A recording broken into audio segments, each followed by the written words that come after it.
सास का घूंघट पार्ट 5। अब तक हमने देखा कि पंचायत के फैसले के अनुसार घर की सारी औरतें खंडहर में रह रही हैं। अब देविका के सामने सबसे बड़ी चुनौती ये है कि घर की औरतों को आत्मनिर्भर कैसे बनाया जाए। देविका ये सब सोच ही रही थी कि तभी उसकी नजर मिट्टी के बर्तनों पर गई। अरे, ये इतने सुंदर सुंदर मिट्टी के बर्तन किसने बनाए हैं? ये बर्तन तो माँ जी और चाची जी ने बनाए हैं। अरे वाह, इतने सुंदर बर्तन तो मैंने आज तक नहीं देखे। माँ जी, चाची जी, आपने ये कहाँ से सीखा?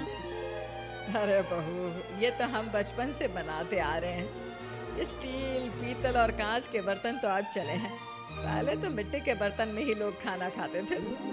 ठीक है, तो हम दोबारा से मिट्टी के बर्तनों में लोगों को खाना खाना सिखाएंगे। वीना दीदी और सुजाता भाभी, आप दोनों बताओ, आप दोनों को क्या क्या आता है? मुझे तो खाना अच्छा बनाना आता है। बस खाना बनाने के अलावा मैंने कभी कुछ किया ही नहीं। और वीना दीदी, आप बताओ, आपको क्या क्या आता है? पता नहीं, मैंने बचपन से यही सुना है कि लड़कियों को ये नहीं करना चाहिए, लड़कियों को वो नहीं करना चाहिए, इसलिए मैंने कभी कुछ किया ही नहीं। देविका, वीना को सिलाई, कढ़ाई और बुनाई बहुत अच्छी आती है। हाँ, आती तो है, लेकिन बहुत अच्छी नहीं। बहुत अच्छी भी आ जाएगी। अब देविका और बाकी सभी औरतें गांव में सबके घर जाती हैं और गांव की सभी औरतों से मिलकर कहती हैं, भाभी जी, अगर आपको अपने या अपने घर वालों के लिए कपड़े सिलवाने हो तो आप मुझसे ही सिलवाना। बहन जी, मिट्टी का चूल्हा, बर्तन या मटका बनवाना हो तो मुझसे ही बनवाना।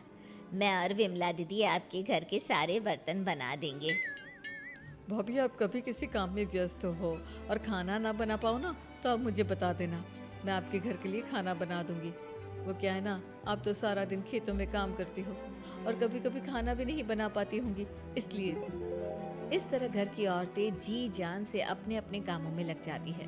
धीरे धीरे उनका काम बढ़ जाता है और वो अपने खंडहर को ठीक करने में लग जाती हैं। वहीं दूसरी ओर घर के सारे आदमी घर का काम संभाल नहीं पा रहे थे। अरे भाई कल्याण, चाय तो पिला दे, जमाना हो गया अच्छी चाय पिए हुए। आप बिना घर के दामाद से क्या क्या काम करवाते हैं? अभी लाता हूँ चाय। कल्याण, तुम दामाद नहीं बेटे हो, इसलिए इस घर के सुख दुख, घर के काम और बाहर के कामों में तुम्हारा सहयोग तो होना ही चाहिए ना। इतने में कल्याण चाय बनाकर ले आता है। जैसे ही सचिन चाय पीता है तो उसके मुंह से चाय निकल जाती है। जीजा, ये क्या बनाया है, इतनी कड़वी चाय? इससे अच्छा तो करेले का जूस होता है। देख सचिन भाई, मैं तो ऐसी ही चाय बनाता हूँ, पीनी है तो पी, नहीं पीनी है तो अपने आप बना ले। मैं खाना बनाने जा रहा हूँ पर अकेला नहीं बना सकता, आप में से कोई मेरी मदद करो। सचिन मेरी चाय की बुराई कर रहे थे ना, तुम जाओ अब खाना बनाओ। सचिन और मोहन दोनों खाना बनाने में लग जाते हैं। मोहन भिंडी काटकर कढ़ाई में छोड़ देता है और उसमें पानी डाल देता है। आपने भिंडी में पानी क्यों डाला? शायद पानी नहीं डलता, पता नहीं, लेकिन माँ ने कभी भिंडी में पानी नहीं डाला था। लेकिन बिना पानी के भिंडी बनेगी कैसे, मतलब गलेगी कैसे? बिना पानी के बनाएंगे तो चिपक नहीं जाएगी कढ़ाई से। पता नहीं, चलो देखते हैं कैसे बनती है भिंडी। भैया, कितने दिन हो गए ना अच्छा खाना खाए हुए। खाना तो सुजाता बनाती है, इतना मज़ेदार खाना कोई और बना ही नहीं पाता। सचिन और मोहन खाना तैयार करके ले आए। सभी आदमी खाना खाने लगे। खाना बना तो बहुत बुरा था, लेकिन किसी ने बिना कुछ कहे खाना खा लिया।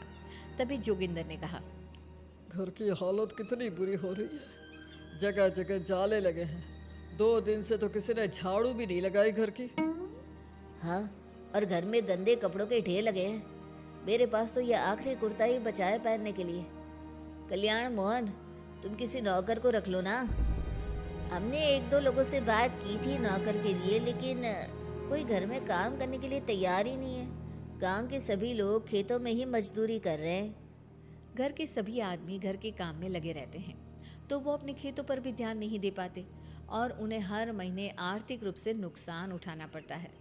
धीरे धीरे उनके घर की हालत खराब होने लगती है। एक दिन कल्याण सबसे कहता है, घर को तो औरत ही संभाल सकती है, हमारे बस का नहीं है घर संभालना। हमें किसी तरह से उस सब को वापस इस घर में लाना ही होगा। अरे कल्याण बेटा, पंचायत का फैसला था कि औरतें हमसे माफ़ी मांगे, लेकिन उन्होंने माफ़ी नहीं मांगी। अब हम उन्हें बुलाने गए तो उल्टा हमें ही अपनी अपनी पत्नियों से माफ़ी मांगनी पड़ेगी। हमें कोई ऐसा रास्ता निकालना होगा कि वो मजबूर हो जाए हमारे पास आने के लिए।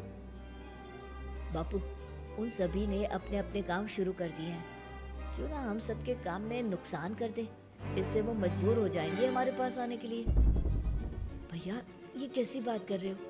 इससे वो मजबूर नहीं होंगी बल्कि और भी ज्यादा गुस्सा हो जाएंगी। मैं तो बोल रहा हूँ शराफत से जाकर माफी मांग लेते हैं। मुझे यकीन है कोई माफ करे ना करे, माँ तो जरूर हमें माफ कर देंगी। नहीं सचिन, अगर हमने माफ़ी मांगी तो ये सारी औरतें हमारे सर पर चढ़कर नाचेंगी। हमें इनके सामने छोटा नहीं होना है। मोहन, कल्याण, तुम दोनों आज से ही काम शुरू कर दो। बस फिर क्या था, घर के सभी आदमी लग गए काम पर। मोहन और कल्याण रात को खंडहर में पहुंचे और उन्होंने सारे मिट्टी के बर्तन तोड़ दिए। उसके बाद वीना ने जो कपड़े तैयार करके रखे थे वो सारे कपड़े उन्होंने फाड़ दिए। सुबह जब घर की औरतों ने ये सब देखा तो परेशान हो गई। अरे, ये सारे बर्तन किसने तोड़ दिए? माँ, किसी ने मेरे सिले हुए कपड़े ही फाड़ दिए। ये हरकत कौन कर सकता है? और कौन करेगा भाभी, ये सब उन आदमियों की हरकत है। जब किसी तरह से हमें झुका नहीं पाए तो हमारे काम बिगाड़कर हमें परेशान कर रहे हैं। सभी औरतें दुगनी तेजी से काम में लग गई। उन्होंने दिन रात मेहनत की और उस खंडहर को महल की तरह बना दिया। उनके काम की तारीफ सुनकर दूर दूर के गांव से लोग आने लगे और उनसे अपना काम करवाने लगे। एक दिन सभी औरतें बैठकर खाना खा रही थी, तभी विमला ने देविका से कहा, देविका, हम कभी सोच भी नहीं सकते थे कि हम अपनी मेहनत से अपने लिए इतना बड़ा और इतना अच्छा घर बना लेंगे। देविका बहू, आज हमें इस बात का एहसास हो रहा है कि हम तो सिर्फ सांस ले रहे थे, जीना तो हमें तुमने सिखाया है। मुझे तो अब भी यकीन नहीं हो रहा कि मेरे पति की पहचान के अलावा भी मेरी कोई पहचान है। गांव के सब लोग मुझे सिर्फ मोहन की पत्नी के रूप में जानते थे, लेकिन अब सारा गांव मुझे जानता है। देविका, मैं कुछ ही दिन में इस गांव में एक अच्छा सा होटल खोलूंगी और मैं एक बुटीक खोलूंगी। मैं यहाँ गांव की लड़कियों के लिए एक स्कूल खोलना चाहती हूँ, यही मेरा सपना है। सभी औरतें खाना खाकर सो जाती है। रात बहुत ज्यादा हो गई है, लेकिन देविका को नींद नहीं आ रही थी।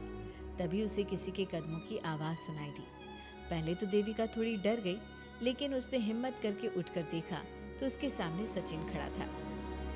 सचिन, तुम यहाँ क्या कर रहे हो? कहीं तुम मेरा कोई नुकसान तो करने नहीं आए? मेरे पास तो किताबों के अलावा कुछ नहीं है, फाड़ना चाहो तो फाड़ सकते हो। देविका, मैं तुम्हारा कोई नुकसान करने नहीं आया हूँ, बस तुमसे माफी मांगने आया हूँ। क्या? रात के अंधेरे में चोरों की तरह तुम मुझसे माफी मांगने आए हो? प्लीज देविका, माँ और चाची को समझाओ कि वो बापू और चाचा जी से माफी मांग ले और तुम सबको लेकर घर आ जाए। सचिन, तुम भी तो अपने बापू और चाचा को अपने साथ ला सकते थे ना, और माँ और चाची से माफी मंगवा सकते थे ना। प्लीज देविका, मुझे माफ कर दो और घर चलो। कैसे माफ कर दो सचिन?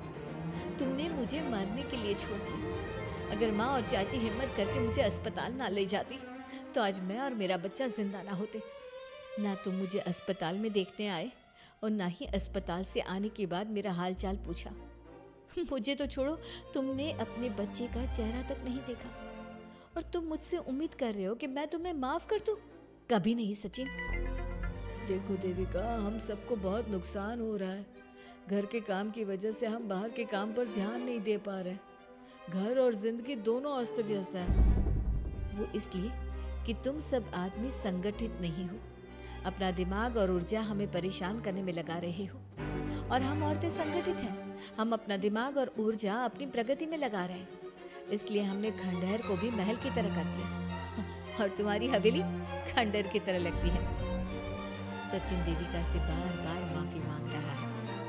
क्या सचिन को अपनी गलती का सच में पछतावा है या फिर ये घर के आदमियों की कोई नई चाल है?